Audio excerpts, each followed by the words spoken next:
فراوانبوونی هەژمونی ئێران لە خۆرهەڵاتی ناوەڕاست بۆ زۆر وڵاتانی ناوچەکە مای مەترسیە.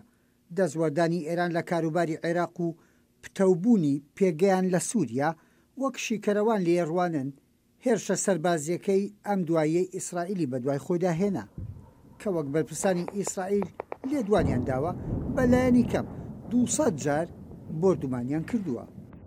ئیسرائیل لەلایەکەوە نیگەرانی ئەوەیە چوونە دەرەوەی ئەمریکا پێگەی ئێران بەهێزکە و خەریکی ئەوەیە کە بنکۆڵیکە ئەو پێگەیە و لەلایەکی تریشەوە خەریکی هاوکاریە ئیسرائیل لەگەڵ رووسیا و لەگەڵ هێندێک لە وڵاتانی تریش لە دەوروبەر بۆ ئەوە نەیەڵن ئێران پێگەیەکی قایمتر پیا بکە. ئێران بەردەوام خاوەنی ئەو گوتارەیە کە دەیەوێت ئیسرائیل تەفروتونا بکات، بەڵام لەسەر لێدانی بارەگاکانیان لە سووریا جگە لە نمایشی سەربازی لە نێوخۆی ئێران هیچ پەرچەکردارێکی تریان نەبوو. لێدوانی سەرۆکوەزیرانی ئیسرائیلیش بۆ وڵاتە هاوسەکەی سووریا ڕوونە.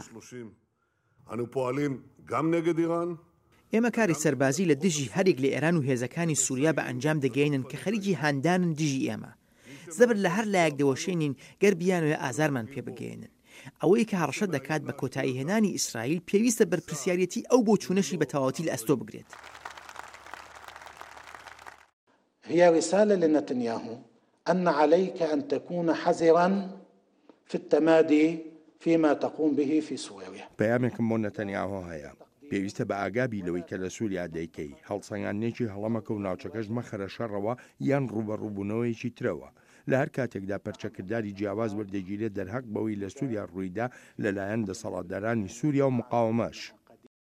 گەمارۆیەک لە دواییەکەکانی وڵاتان دژ بە ئێران وەک شارەزایان بۆی دەچن کاریگەری بۆ سەر خەڵک زۆرترە وەک لە دەوڵەتەکە، بەڵام ئێران ئۆپۆزیسیۆنێکی زۆریشی هەیە.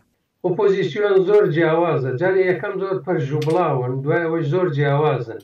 ئەم جیاوازی و پەرژوبڵاویە زۆر بەداخەوەم کە لە کوردستانیشە ڕەندانەوەی هەیە. سەرڕای فشارە نێودەوڵەتیەکان بۆ سەر کۆماری ئیسلامی ئێران هێشتا ئەو وڵاتە لە وڵاتانی هاوسێ لە سووریا و عێراقیش پێگەی لە بەهێزیدایە. یحیا بەرزنجی، دەنگی ئەمریکا، واشنگتن.